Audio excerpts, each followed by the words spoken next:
Bonjour à toutes et à tous, avec vous, Monsieur Hassan Azouawi de la Faculté des sciences juridiques, économiques et sociales de Kinitra. Je suis là aujourd'hui, comme c'était le cas pour les séances d'avant, pour traiter un module, le module Management S2 ou le module Management 2. Alors, l'objectif de cette séance, c'est essentiellement de traiter les styles de management. C'est quoi un style de management ?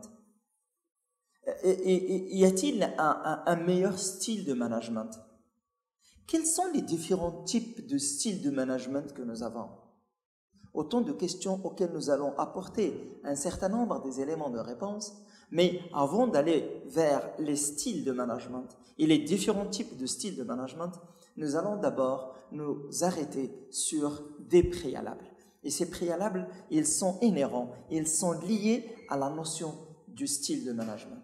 Il y a deux éléments essentiels, le pouvoir et l'autorité. Pourquoi le pouvoir et l'autorité? D'abord, le pouvoir parce qu'il est lié, il est inhérent à toute organisation. Tout dirigeant, tout manager qui devrait prendre des décisions, il a besoin du pouvoir. Et lorsqu'on dit pouvoir, c'est essentiellement quoi? Le pouvoir c'est la capacité d'agir, la capacité de faire agir les membres d'une organisation. Je dirais même, c'est la capacité, si on a deux personnes, A et B, A a le pouvoir sur B. Lorsque A est capable de faire à B ce que B n'aurait dû pas faire sans l'intervention de A. Et donc, le pouvoir, c'est un élément très important dans la prise de décision. On parle de la notion du pouvoir de décision. Il faut y avoir de pouvoir pour pouvoir prendre les décisions. Deuxième notion, c'est la notion de l'autorité. Alors, lorsqu'on dit l'autorité, c'est essentiellement la capacité à faire respecter volontairement les ordres. Autrement dit, c'est l'autorité. L'autorité est une notion qui est très liée au pouvoir. C'est la manière par laquelle on exerce le pouvoir. Mais il n'y a pas sûrement une seule et unique manière d'exercer le pouvoir. Et par voie de conséquence, on peut dire que déjà, le pouvoir et l'autorité sont deux notions, deux concepts qui sont complémentaires. Quelles sont les sources du pouvoir? D'où peut-on avoir le pouvoir de décision? Il y a plusieurs sources. La première, il peut être d'ordre institutionnel, une place dans un organigramme, dans une hiérarchie, dans une organisation bien déterminée. Il peut être aussi technocratique. Rappelez-vous bien, on a parlé avec Mansberg du sommet stratégique, des 5 composantes de la structure, et parmi ces 5, il a parlé de la technostructure. Et lorsqu'on dit technostructure, c'est-à-dire un pouvoir fondé sur les connaissances, un pouvoir fondé sur les compétences techniques de la personne. Une troisième source du pouvoir, c'est personnel, c'est-à-dire qu'un manager, un leader, une personne peut avoir du pouvoir sur les autres vu qu'il a un certain nombre de traits de caractère qui sont inhérents à sa personne, comme je dirais le charisme, comme je dirais le courage, surtout dans des moments difficiles, etc. Et on peut aussi parler de deux autres sources du pouvoir. C'est le formel et l'informel. C'est-à-dire que le pouvoir, le formel, c'est-à-dire une source formelle, c'est lorsque le pouvoir est structuré. Vous avez dans une hiérarchie, dans une entreprise bien déterminée, vous avez un rôle bien déterminé et un poste bien déterminé. Et de ce poste-là, vous allez avoir un pouvoir bien déterminé, comme il peut être informel. Et le pouvoir informel, c'est le fait qu'un des membres de l'organisation il peut avoir soit des compétences qui ne sont pas obligatoirement liées à son poste, mais ces compétences-là le rendent quelqu'un qui a le pouvoir et qui a de l'influence sur un ensemble de personnes qui sont dans la même organisation. Le pouvoir, il peut être, je dirais, soit centralisé, son exercice, Soit il est détenu par le centre, par la direction générale, par le dirigeant, soit il peut être décentralisé. Lorsque le pouvoir est centralisé, c'est un petit peu les mêmes avantages que la structure hiérarchique. C'est que les choses sont simples, c'est facile de coordonner, mais le pouvoir peut être aussi décentralisé. Vous avez tous sûrement entendu parler de la régionalisation avancée au Maroc. Et la régionalisation avancée, c'est une étape dans un processus de décentralisation du Maroc, du pouvoir au niveau du Maroc. C'est-à-dire, au lieu de contrôler et de décider pour toutes les régions du Maroc, on va essayer de décentraliser le pouvoir au niveau régional. Et on va donner la possibilité aux personnes qui sont, aux habitants d'une région bien déterminée, de concevoir, de déterminer la vision de développement de leur région et de la mettre en œuvre. On le dit, c'est-à-dire que vous devez mettre le pouvoir là de décision, là où il y a les personnes qui connaissent mieux le territoire. C'est la même chose dans les entreprises et dans toutes les organisations. Vous devez mettre le pouvoir là où il y a la personne qui est dans la proximité, qui est apte à mieux connaître la situation et par voie de conséquence à prendre des décisions adéquates. Alors, maintenant, pour exercer, ou la manière d'exercer le pouvoir, l'autorité, il n'y a pas une seule et unique manière. C'est de là qu'on peut parler des styles de management. Les styles, les différents types de styles avec lesquels on peut exercer l'autorité, avec lesquels on peut manager soit une entreprise, soit une organisation, soit même les personnes. Alors, le style de management, c'est tout simplement une composante fondamentale du processus du management. On ne peut pas isoler le style de management du management tout entier d'une organisation. On dit aussi qu'il est crucial, il est très important pour la réussite de toute organisation. Mais je peux même aller plus loin, que la performance et l'efficacité d'une organisation et d'une entreprise, il peut émaner et il provient essentiellement du style de management qu'on adopte dans l'organisation ou dans l'entreprise. Mais si vous vous rappelez bien, lorsqu'on a parlé de Drucker au niveau des structures, Drucker, il a dit une phrase extraordinaire.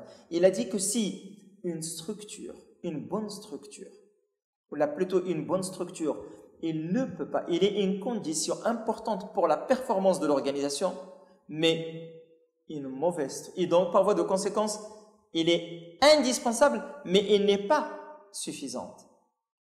Par contre, une mauvaise structure, il garantit l'échec. Moi, je dirais que si un style de management conditionne l'efficacité et la performance d'une entreprise, d'une organisation, un mauvais style de management, un style de management non adapté, il vous garantit l'échec. Donc, si un bon style, un style adapté ne garantit pas la réussite, un mauvais, il garantit l'échec. Alors, je vais essayer d'adopter maintenant, pour vous présenter l'ensemble des styles de management, je vais essayer d'adopter la même philosophie pour qu'on soit un petit peu dans la même démarche et la même manière de penser. Je vais traiter les styles de management chez un certain nombre d'auteurs qu'on considère comme étant des références en termes de style de management. Et je vais vous présenter chaque auteur, les styles de management qu'il présente. Vous savez quoi? Chaque auteur, qu'est-ce qu'il va faire? Il a mené un certain nombre d'études et il a fait une classification des styles de management. Chacun d'eux a fait une classification et il a déterminé les styles de management qu'il considère comme étant possibles dans toute organisation. Je vais me limiter à 4 auteurs. D'abord, Kurt Lewin, ensuite McGregor, ce sont des personnes que vous connaissez déjà parce qu'on les a déjà traitées, mais il y a aussi Hersey et Blanchard, nous avons Black et Mouton, et nous avons Rensis et Likert. Maintenant, je vais commencer par les objectifs principaux. Donc, d'abord, les styles de commandement chez Kurt Lewin. 2, les styles de management de Likert. Ensuite, la théorie X et Y de McGregor, la grille managériale de Black et Mouton, et à la fin, le leadership situationnel chez Hersey et Blanchard. Cette première séquence, ce cours-là, on va le découper en deux. Je vais vous donner d'abord les styles de management par rapport à Carl-Lewin, Likert et McGregor. Et dans une deuxième partie, nous allons traiter la grille managériale de Black et Moton et le leadership situationnel de Hersey et Blanchard. Alors, commençons par Carl-Lewin. Vous le connaissez très bien. Il a apporté quelque chose de très important, c'est la dynamique de groupe. Donc, lorsque Carl-Lewin nous parle de la dynamique de groupe, c'est-à-dire quoi? C'est un groupe, il peut évoluer.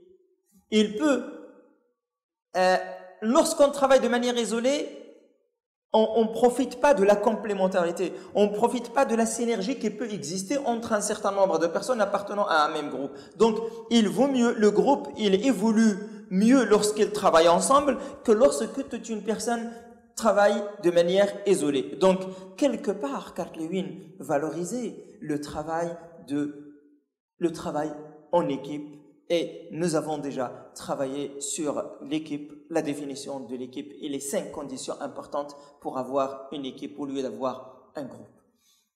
En travaillant sur ça, ce philosophe ou ce docteur en philosophie, il a distingué essentiellement 3 modes de commandement. Je dis bien de commandement. Alors le premier style, c'est le leader autoritaire. Il donne des ordres et il est éloigné de ses subordonnés. Déjà, du mot autoritaire, ça se voit qu'il y a à l'extrême, il est un peu, je dirais, dictateur. C'est-à-dire, c'est quelqu'un qui exerce une autorité de manière, ordre, exécution. On n'a pas le droit de discuter ces ordres. Deuxième style, c'est plutôt le style démocratique. Il dirige les groupes en acceptant les remarques, c'est-à-dire qu'il est un peu, je dirais, ouvert. Il peut être critiqué, il peut recevoir des remarques, il peut discuter, il peut débattre des idées avec même les subordonnés. Ça ne lui pose pas problème d'être ouvert par rapport à l'entourage et par rapport aux personnes avec qui il travaille. Troisième style de management, c'est le laisser-faire. Le laisser-faire, comme son nom l'indique, le manager, il est isolé, il n'est pas impliqué. Toute personne à l'intérieur de l'entreprise ou de l'organisation, il peut faire ce qu'il veut. Et pour Drucker, pour plutôt Carl-Lewin, pour lui, le style le mieux adapté, c'est le style démocratique. Je dis bien pour Carl-Lewin, mais on va développer par la suite et vous allez voir, et je vais essayer d'apporter à la fin des éléments de réponse à la question très importante que j'ai posée au début. Y a-t-il un meilleur style de management? Deuxième auteur, c'est plutôt Likert. Il a classifié les styles de management en 4 catégories. Le style autoritaire, exploiteur. Je dis bien, pas seulement autoritaire, mais il parle de l'autoritaire exploiteur, de l'autoritaire paternaliste, du consultatif et du participatif. Alors, pour lui, le style autoritaire exploiteur, c'est quoi? C'est lorsque il considère que la motivation, elle est fondée sur la crainte. Deux manières de se faire respecter, disait Machiavel. Soit se faire craindre, soit se faire aimer. Le style autoritaire exploiteur, c'est essentiellement l'ensemble des managers, l'ensemble des dirigeants qui font appel à la crainte. C'est-à-dire que les gens, ils nous respectent parce qu'ils ne craignent. La communication dans ce cadre de ce style, elle est descendante, c'est-à-dire du haut vers le bas. Et généralement, il y a un écart, il y a un clivage entre les subordonnés et les supérieurs. Ce sont des styles qui te permettent de garder de la distance pour pouvoir exercer un peu de l'autorité, exercer du pouvoir sur les personnes. Dans ce cadre-là, on ne parle pas de travail d'équipe, c'est-à-dire que les équipes, le travail en équipe, comme il le disait, il le préconisait Carl-Lewin, on n'en parle pas.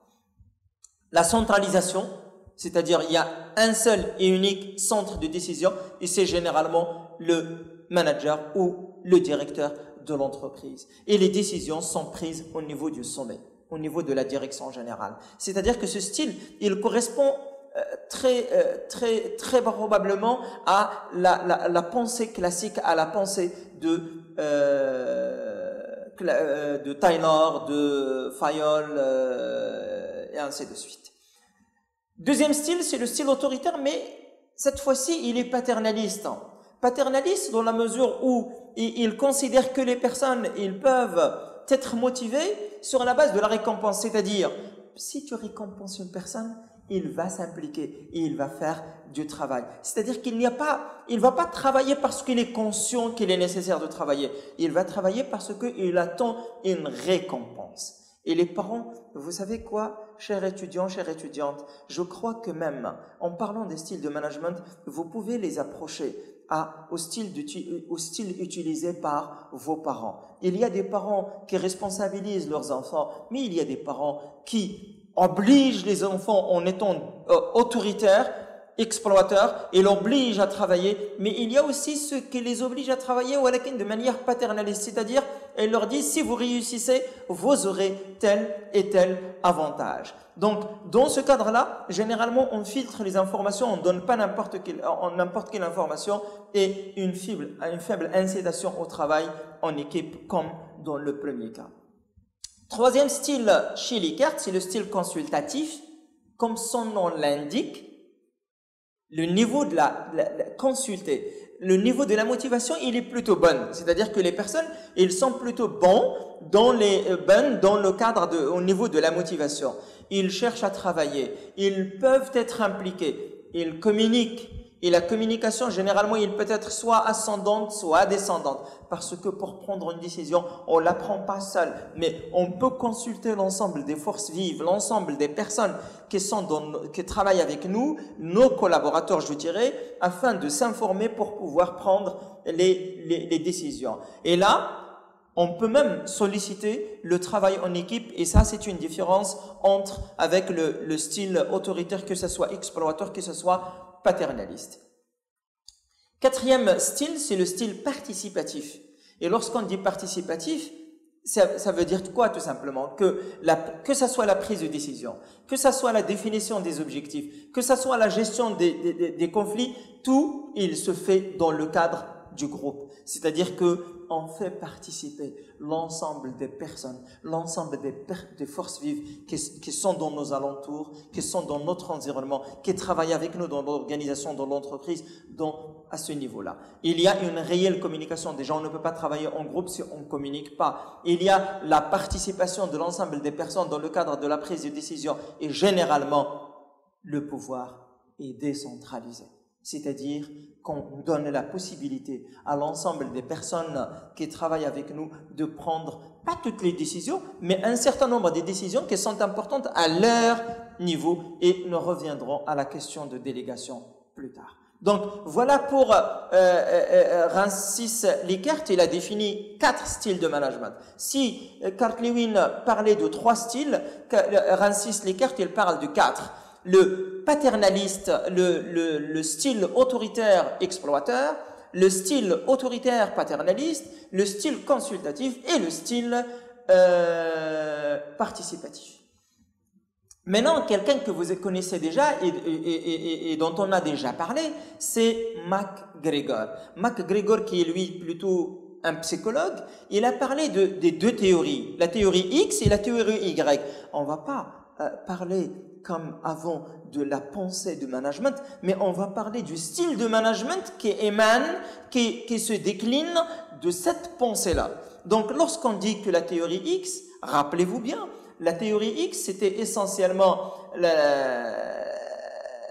l'homme qui n'aime pas travailler, l'homme qui est de nature paresseux, l'homme qui rejette les responsabilités et, par voie de conséquence, qu'est-ce qu'il faut faire? Il faut adopter un style directif. Un style directif, c'est-à-dire on doit lui donner des ordres, on doit le diriger et le contrôler. Le contrôler dans le sens, est-ce qu'elle a fait ce qu'on lui a donné comme tâche à exécuter ou pas? Là, donc la théorie X, de manière schématique, la théorie X, il va du côté des personnes qui n'aiment pas, qui veulent pas travailler, qui devraient être dirigées, Et donc, il y a la prescription et contrôle sévère. Lorsqu'il y a une prescription et du contrôle sévère, des ordres et du contrôle sévère, cela conduit à la passivité au travail. C'est-à-dire que tu n'aimes pas travailler. Et lorsque tu n'aimes pas travailler, ça conduit à la peur des responsabilités, à la peur des initiatives. On ne peut pas prendre des initiatives. Et donc, on n'aime pas le travail. Et donc, ça confirme la question de la théorie X. L'homme n'aime pas travailler. Et donc, on doit adopter un style directif pour mieux le manager, mieux le responsabiliser et le contrôler de manière sévère.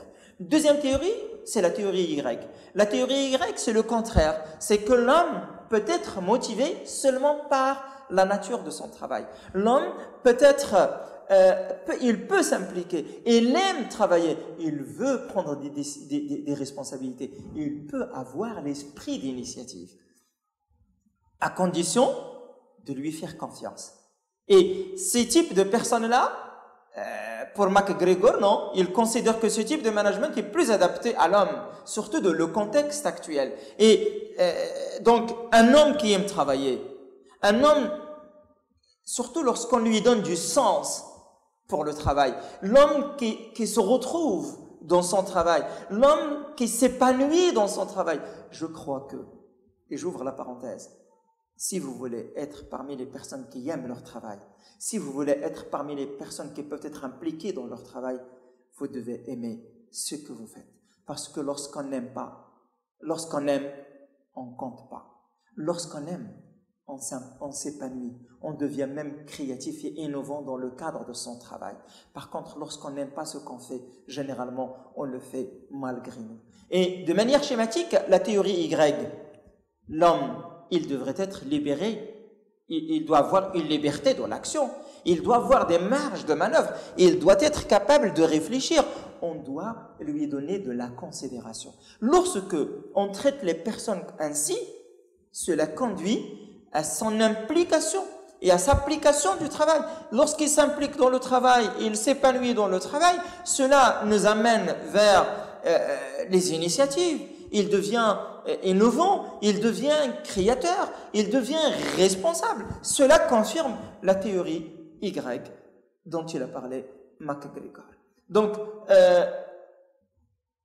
à la fin, je dirais, pour cette première partie des styles de management, j'ai dit au départ que un style de management est une étape très importante du processus de management. Nous avons traité la notion du pouvoir et de l'autorité et nous avons rappelé que le pouvoir, c'est la capacité de faire faire à quelqu'un ce qu'il ne devrait pas faire sans notre intervention, d'où la nécessité de parler des styles de management. Mais quel style? Là, on a parlé de la notion de l'autorité, c'est-à-dire la manière par laquelle on exerce le pouvoir, mais il n'y a pas une seule et unique manière, il y a plusieurs manières, c'est-à-dire plusieurs styles de management, et nous avons présenté dans cette première partie les styles de management aux yeux de Kurt Lewin en définissant trois styles de management, en définissant, puis Francis Likert qui a défini les 4 styles de management, et à la fin avec MacGregor qui a parlé de la théorie X et Y,